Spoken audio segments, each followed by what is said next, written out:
Okay, so give it a couple cuts and a couple shuffles. I'm gonna use this rubber band to find some cards. Notice everything is okay. And I found 4 aces.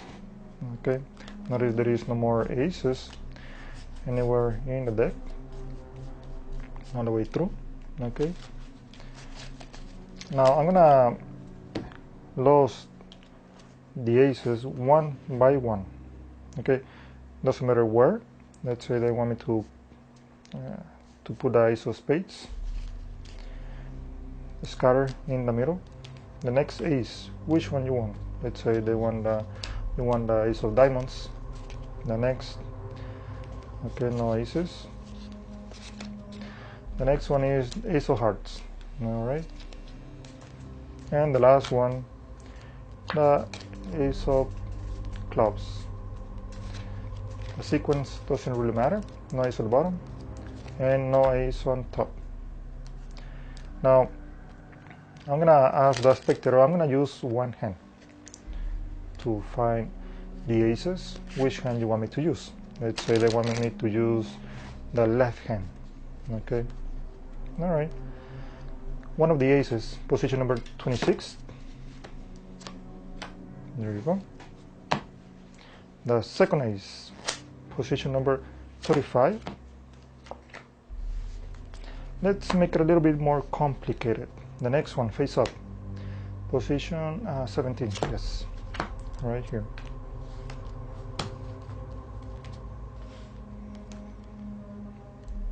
And the next one, the last one, is right here.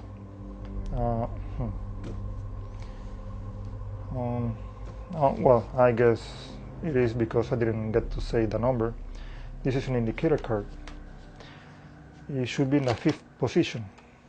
The last ace, the ace of spades.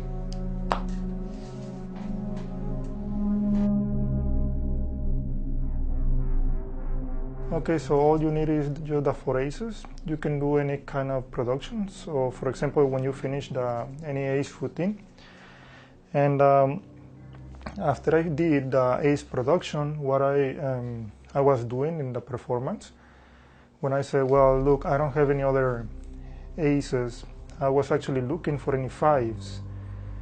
I have the 5, any 5, doesn't matter. Let's say I want the 5 of hearts.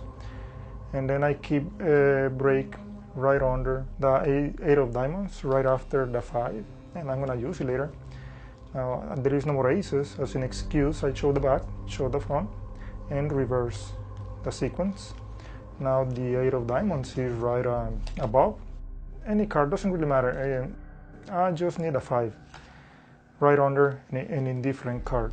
Okay, in this case it just happened to be the 8 of diamonds, and this is going to be helpful for that setup. Now this is what I did in a performance, the setup, the aces setup. Now what I'm doing in the performance is counting while at the same time I'm speaking. Okay, I need to count. This is the 5, which is in the 2nd position. Let me move this out of the way because I don't wanna confuse this 5. I just need the 2nd 5 and start counting from here. 1, 2, 3, 4, and the 5th is gonna be the ace. This is gonna be the last ace. It's gonna be produced at the end of the performance. Okay. Then the next, I just get about 1/4 of the deck. You can do a pinky break right under the top card. Or in this case, in the performance, I just put one of the aces on top and then do a thumb break from the back. Or you can just pick, relax the hand, and then do the pinky break right under just the top card. Then I need to do a double undercut, moving these top 2 cards to the bottom, from the top to the bottom. Okay, so I'm gonna exaggerate the thumb break. I'm cutting once, and I'm cutting twice. Again, as you see in the performance. Now I have these top 2 cards. Then the next is gonna be I try to show there is no aces because in this case I want to give it a pick to the second card from the top, but at the same time I want to do a pinky break under the top two cards. In the previous ace it was just the top card. In this case, for a third ace, I'm doing a pinky break on the top two cards, which is a little bit more tricky. You can relax, peel them off, the top two cards, and then bring it back.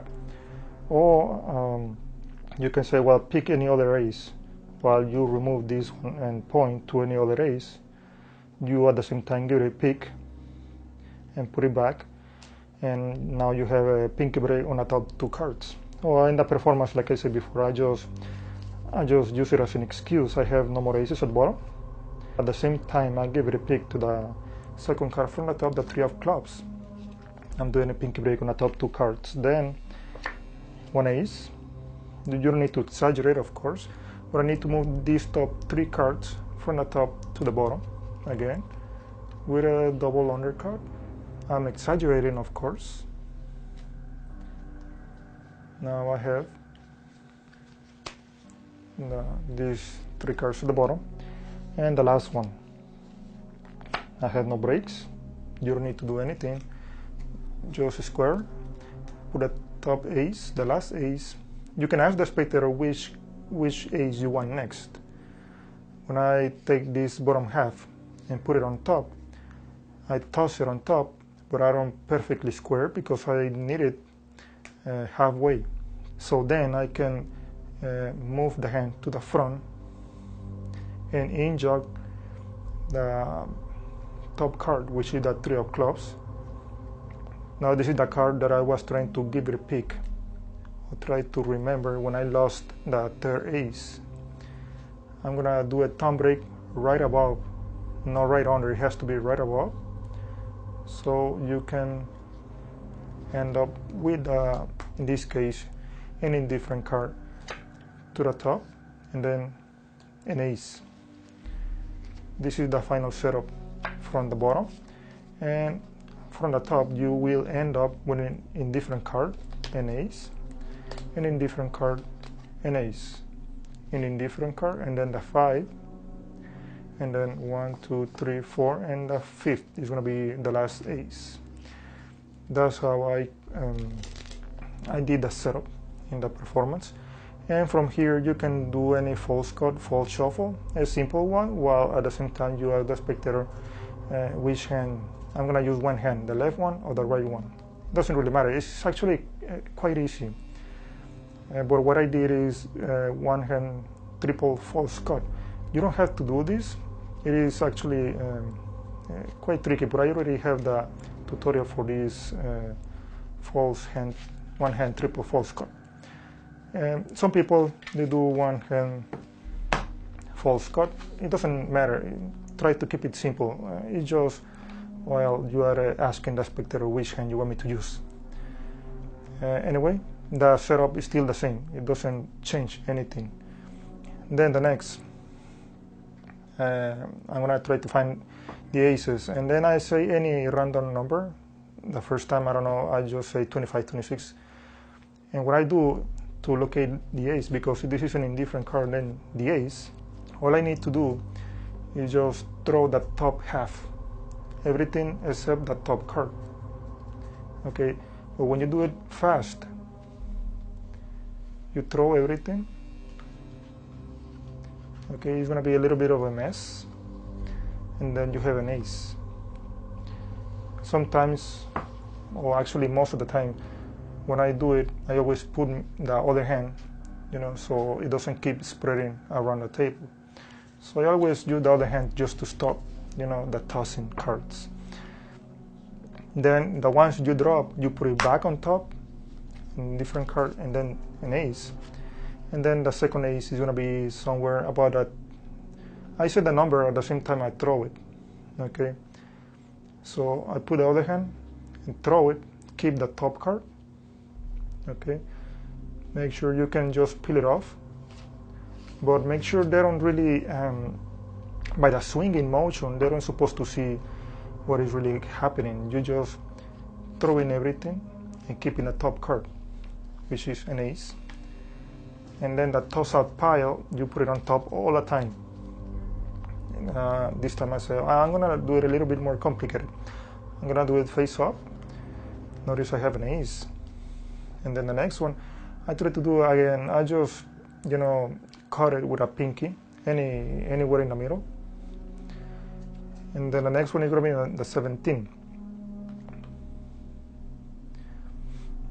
Notice when I toss the cards, I try to move these 3 fingers out of the way, and the pinky finger I try with a flesh or the tip not to make a lot of contact with the card at the bottom because it's gonna get more messed up.